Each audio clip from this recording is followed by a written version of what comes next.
Uttar Pradesh public service commission ने combined state अपर subordinate service का जो एग्ज़ाम 2023 में होगा उसका एडवर्टाइजमेंट जारी कर दिया है। तो हम देखते हैं कि इस एडवर्टाइजमेंट के अंदर एज क्या होगी, सिलेबस क्या होगा, क्योंकि अब नया पैटर्न आ चुका है।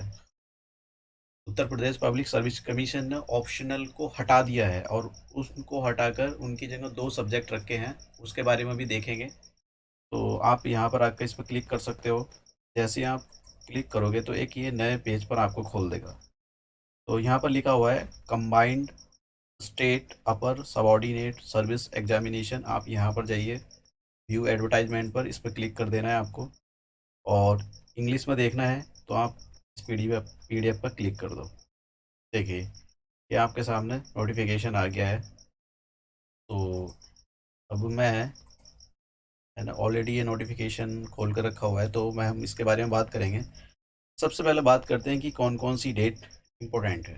देखिए, डेट जो है 3,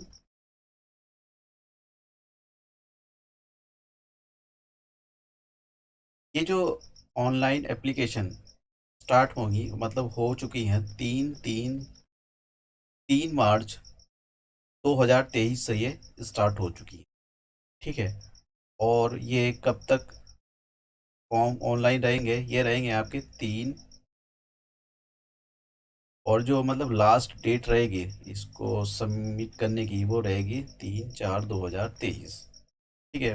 मतलब आप काफ़ी टाइम रहेगा, तो ऐसा नहीं है कि इसमें वेट करना है कि हमको लास्ट में भरेंगे, लास्ट में फिल नहीं करना होता है। इसके अंदर आपको जब भी आप इसको एग्ज़ाम को अप्लाई करोगे, फॉर्म भरने के लिए जाओगे, तो आपको वहाँ पर एक वन टाइम रजिस्ट्रेशन करना है। वन टाइम रजिस्ट्रेशन का मतलब ये होता है कि आपको कुछ बेसिक इन्फॉर्मेशन जो कभी भी चेंज नहीं होती है उसको फिल करना है, वो फॉर्म फिल करना है।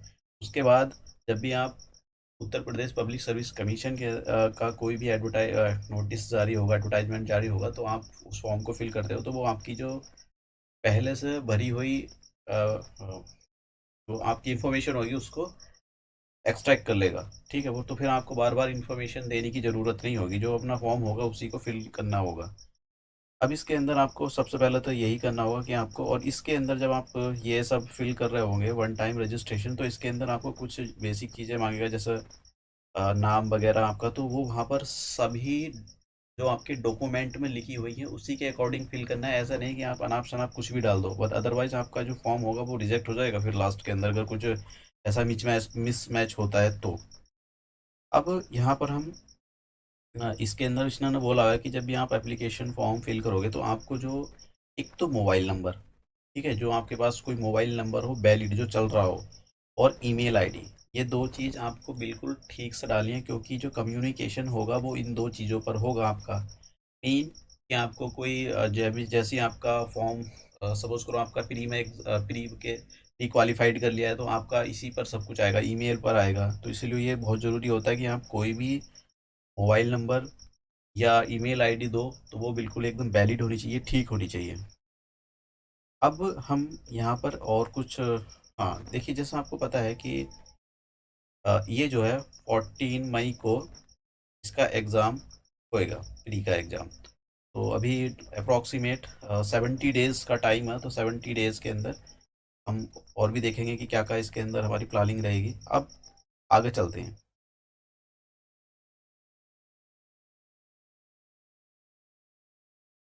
अब फीस की बात करते हैं कि फीस कितनी होगी। देखिए, जो अनडिजर्व हैं, ठीक है, उनके लिए जो फीस रहेगी वो रहेगी 125 रुपये। शेड्यूल कास्ट और शेड्यूल टाइप्स के लिए रहेगी 65 रुपये, और जो पर्सन विद डिसेबिलिटीज़ उनके लिए रहेगी 25 रुपये, और जो एक्स सर्विस मैन होते हैं उनके लिए 65 रुपये रहेगी। तो फीस तो इतनी नहीं होती है, नॉमिनल फीस होती है। अब हम बात करते हैं वैकेंसी की। वैकेंसी अभी तो फ़िलहाल 173 है, लेकिन वैकेंसी आप लगाओ कि ये 500 तक चली जाती हैं, ऊपर भी चली जाती हैं, लेकिन ऑन एन एवरेज आप 500 लगा कर चलो कि इतनी वैकेंसी आ जाएंगी धीरे धीरे। और अभी 150 के अबाउट वैकेंसी आयोग ने वापसी भी की है, क्योंकि शायद वो उसमें पूरा थोड़ी सी अनसर्टेनिटी बनी हुई थी, तो इसलिए आयोग ने इसको वापसी कर दिया। मतलब 173 के अंदर 150 तो प्लस होनी ही होनी है। उसके बाद में यहाँ पर ये सैलरी वगैरह दिया हुआ है, तो जो चीज़ें हैं काम की, हम सबसे पहले वो देखते हैं। रिजर्वेशन भी दिया जाएगा आपको। आप जिस भी कैटेगरी से बिलोंग करते हो आपको रिजर्वेशन जरूर दिया जाएगा। हाँ, अगर कोई लेट्स से बिहार स्टेट का है और वो यूपी सीसीएस का फॉर्म फिल करना चाहता है, तो वो जनरल कैटेगरी के अंदर काउंट होगा, उसके लिए कोई रिजर्वेशन नहीं होगा, चाहे वो किसी एससी एसटी से चाहे ही क्यों ना बिलोंग करता हो। तो ये बात यहाँ पर जरूर याद रखनी है। और एज रिलैक्सेशन के अंदर देखिए, जो एज आपकी होनी चाहिए वो 21 से 40 बीस के 40 साल के बीच में होनी चाहिए। मतलब यहाँ इन्होंने यहाँ पर बोला है कि अ, देखिए इन्होंने ये बोला है कि 2 जुलाई 1983 से पहला आप ना बॉर्न हुए हो, ठीक है। और 1 जुलाई, ठीक है, 1 जुलाई 2002 के बाद आपका जन्म ना हुआ हो। इसके बीच में आपकी जो डेट ऑफ बर्थ वो लाई करनी चाहिए। और यहाँ पर जो ये PWDS वाले होते हैं इनके लिए जो मैक्सिमम एज लिमिट रहेगी वो 55 साल रहेगी, ठीक है। अब नेक्स्ट देखते हैं।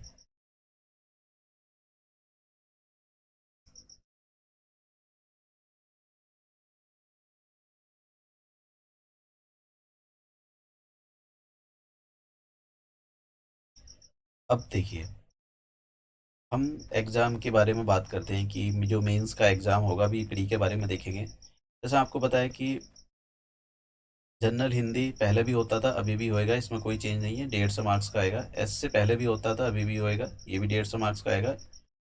जनरल स्टडीज़ का जो पेपर फर्स्ट होगा, ये पहले भी होता था, अभी भी होएगा, 200 मार्क्स का, इसके अंदर कोई चेंज नहीं है अभी तक। जनरल स्टडीज़ सेकंड पेपर, इसके अंदर भी कोई भी चेंज नहीं है, ये भी 200 मार्क्स का ही होगा। और जनरल स्टडीज़ पेपर थर्ड, इसके अंदर भी कोई चेंज नहीं है, ये भी 200 मार्क्स का होगा। जनरल स्टडीज़ फोर्थ, ये भी 200 मार्क्स का होगा, इसके अंदर कोई चेंज नहीं है। अब देखिए यहाँ पर ऑप्शनल हुआ करते थे पहले, जो कि आयोग ने अब उनको हटा दिया है। इनकी जगह जनरल स्टडीज़ पेपर फिफ्थ और जनरल स्टडीज़ पेपर सिक्स कर दिए, दो पेपर डाल दिए हैं। अब इनका सिलेबस क्या होगा ये अभी नहीं बोला है, ठीक है। इस इन दो सब्जेक्ट का क्या सिलेबस होगा ये अभी आयोग ने नहीं बोला है। हाँ, थोड़ा सा आइडिया दे रहा है कि यूपी स्पेसिफिक होगा ये। जैसे कि अभी आप यहाँ पर देखो, बोला भी हुआ है ये कि जो सामान्य अध्ययन है 1, 2, 3, 4 के संदर्भ में पाठ्यक्रम यथार्थ, मतलब कि ऐसा ही रहेगा, यथावत ऐसे ही रहेगा, ठीक है। 1, 2।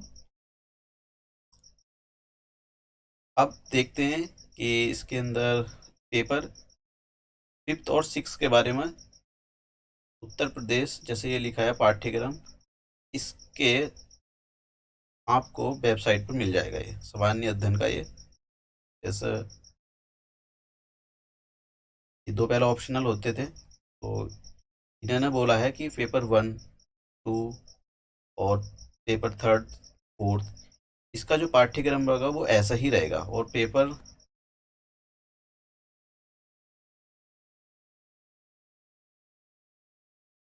तो इसके बारे में देखो, इन्होंने सामान्य अध्ययन के बारे में बोला भी है यहाँ पर उत्तर प्रदेश पेपर। अब इसके बारे में अभी ये जो क्लैरिटी देंगे, और इन्होंने बोला है कि आप साइट पर जाकर चेक कर लेना, ये बता देंगे। हालांकि इन्होंने बोला है कि हम जल्दी ही इसको जारी करेंगे, तो अभी हम वेट एंड वॉच वाली पॉलिसी अपनाते हैं कि मतलब क्या है। फिलहाल तो पैटर्न ये रहेगा। देखिए, हमारे पास हिंदी का पेपर होगा, एसए का होगा, GS1 होगा, GS2, 3, 4, 5, 6, अभी तक ये पैटर्न रहेगा हमारे पास। अब सिलेबस क्या आएगा एग्जैक्ट उसके बारे में देखेंगे। टाइम इन्होंने ये बोला है कि टाइम तो वही 3 आवर्स का रहेगा। मेंस के बारे में अब पर्सनालिटी टेस्ट भी आपका रहेगा, जो इंटरव्यू होता है 100 मार्क्स का। अब ज़रा प्री के बारे में बात कर लेते हैं। तो प्री के सिलेबस के बारे में आपको पता है, 2 घंटे मिलते हैं, 200 मार्क्स का होता है, और 150 क्वेश्चन आते हैं इसके अंदर। तो ये सब कुछ बोला है यहाँ पर। कि इसके अंदर हम क्या का मतलब कौन-कौन सी चीज़ें रहेंगी। करंट इवेंट तो सिलेबस पर ज़रूर आपको ध्यान देना चाहिए, ठीक है? और यहाँ पर इकोनॉमिक एंड सोशल ये सब सिलेबस के बारे में यहाँ पर दिया है, तो आपको ज़रूर इस इन टॉपिक्स को तो बिल्कुल भी नहीं छोड़ना है, ये टॉपिक्स आपको कवर करके जाने हैं। और लास्ट में देखिए यहाँ पर बोला है कि candidate are expected to have the general awareness about the above subject with special reference to the Uttar Pradesh, मतलब कि ये जितने भी ऊपर सब्जेक्ट दिए गए हैं ये सब, इनसे रिलेटेड अगर यूपी की कोई न्यूज़ आती है तो वो आपको मतलब ये कहते हैं कि आपको वो उसको ध्यान रखना है, क्योंकि वो एग्जाम में उससे रिलेटेड क्वेश्चन आ सकते हैं। और अब पेपर सेकंड, क्योंकि सी सेट के पेपर में पेपर सेकंड के बारे में बात करें तो पेपर सेकंड के बारे में आपको बताइए, इन्होंने बोला है कि जो मैथमेटिक्स होगा वो 10th के लेवल का आएगा, जैसे कि अर्थमेटिक का बोल दिया है, अलजेब्रा का बोल दिया, ज्योमेट्री का बोल दिया, स्टैटिक्स का बोल दिया है। और इंग्लिश जो आएगी हमारी वो भी 10th के लेवल की आएगी। फिर यहाँ पर हिंदी भी, जो सामान्य हिंदी होगी वो भी 10th के लेवल की होगी। तो जो लेवल रहेगा वो 10th का ही रहेगा, लेकिन आपको कुछ फंडामेंटल अच्छे से तैयार करने कर जाने हैं। अब देखिए हम सबसे पहले क्या स्टार्ट करेंगे प्री के अंदर। तो सबसे पहले हम जो लेक्चर स्टार्ट करने के लिए जा रहे हैं वो हम करंट अफेयर पर काफ़ी क्वेश्चन देखेंगे, क्योंकि करंट अफेयर के क्वेश्चन बहुत क्वेश्चन आते हैं करंट अफेयर पर बेस। और यूपी स्पेशल न्यूज़ भी कवर करेंगे हम। तो यूपी स्पेशल न्यूज़ होती है, काफ़ी इंपॉर्टेंट होती है, जैसे बजट हो गया, ये बहुत इंपॉर्टेंट होता है, क्वेश्चन ऐसे ही आ जाते हैं उस बजट से। तो बहुत सारी चीज़ें कवर करेंगे, और इंटरनेशनल नेशनल न्यूज़ तो हम कवर करेंगे ही। तो मतलब 3 टाइप की न्यूज़ हमको कवर करनी है, एक तो इंटरनेशनल, नेशनल मीन, और एक यूपी स्पेसिफिक। तो 3 टाइप की करंट अफेयर हमको तैयार करनी है। करंट अफेयर से बहुत क्वेश्चन आते हैं, ठीक है? तो इन सारे मतलब ऐसा नहीं है कि इन टॉपिकों से नहीं आते, जो दूसरे टॉपिक्स होते हैं उनसे भी बहुत क्वेश्चन आते हैं, लेकिन करंट अफेयर से काफ़ी क्वेश्चन आते हैं अगर आप देखो तो। ऐसे ही क्वेश्चन मिल जाएँगे आपको एज इट इज़। तो अब हम जो स्टार्ट करने के लिए जा रहे हैं, सबसे पहले हम करंट अफेयर पर काफ़ी ध्यान देंगे, और करंट अफेयर पर ये किस टाइप के क्वेश्चन आ रहे हैं वो भी देखेंगे पिछले साल। जैसे थीम वाले क्वेश्चन आते हैं, जैसे मान लो कोई अभी G20 इंडिया 2023 की समिट होस्ट कर रहा है, क्योंकि यही जो चेयर कर रहा है इस बार इंडिया कर रहा है, तो इसका थीम क्या होगा, ये आएगा। इस टाइप के क्वेश्चन बनते हैं एग्जाम के अंदर। और डिफ़िकल्ट क्वेश्चन बन सकते हैं कि G20 के जो मेंबर हैं वो कितने मेंबर्स, उनके नाम आपसे दिए जाए हो सकते हैं, और आपसे पूछा जा सकता है कि इनमें से कौन सा मेंबर है, या ये पूछा जा सकता है इनमें से कौन सा मेंबर नहीं है। तो ये बहुत ज़रूरी है कि इनके मेंबर्स के नाम के, इसके फॉर्मेशन के बारे में पूछा जा सकता है कि भाई ये कैसे फॉर्मेशन फॉर्म हुआ था। तो अब ये कवर हम करने वाले हैं, ये सब न्यूज़ कवर करने वाले हैं हम। और तुमको पता है कि जैसे कि इसके अंदर पूछा जाता है कि कौन सा डे कब आता है, इस टाइप के क्वेश्चन भी आते हैं। तो ये सब करंट से रिलेटेड क्वेश्चन होते हैं, इनको करना ज़रूरी होता है। अब हम ये तो अब इसके अंदर कुछ नहीं बचा, अब हम जो लेक्चर करेंगे, हम जो क्वेश्चन मतलब हमारा, हम कोशिश करेंगे मोस्टली पॉलिटी कवर करने की। करंट अफेयर का तो कुछ नहीं छोड़ना है हमको। सी सेट के अंदर जो पेपर सेकंड है उसका मैं सब कुछ कवर कर रहा हूँ। हिंदी आप देख लेना उसका, ऐसा कुछ नहीं है कि मतलब हिंदी तो बहुत ईजी रहती है। तो जैसे रीजनिंग हुआ, कोशिश करूँगा मैं इंग्लिश के भी कुछ सब्जेक्ट कर, लेकिन इंग्लिश में आपको रोज़ एवरीडे आपको एक बुक ले लो, जैसे कि 10th क्लास के लेवल की ग्रामर की, उसको थोड़ा थोड़ा करना शुरू करो, क्योंकि काफ़ी हेल्पफुल होती है। एक मैगज़ीन हो इंग्लिश की, उसको रीड करना शुरू करो, क्योंकि काफ़ी एक पैसेज पढ़ो या कोई एक आर्टिकल पढ़ो किसी भी पेपर का, क्योंकि उससे आपका जो अनसीन पैसेज होते हैं उस क्वेश्चन को एक्सट्रैक्ट करने में काफ़ी हेल्प मिलती है, आपकी अंडरस्टैंडिंग का लेवल जो बढ़ जाता है। तो इंग्लिश ऐसा नहीं है कि आपको 1-2 मंथ के अंदर ही हो जाएगी। मैथ्स मैं आप करा दूंगा, रीजनिंग करा दूंगा, इसके अंदर बहुत सारे मतलब इतना तो करा दूंगा कि आपका ये आप क्वालिफाइड कर जाओ इसको एग्ज़ाम को। तो अब हम सीधे लेक्चर में मिलेंगे। Thank you.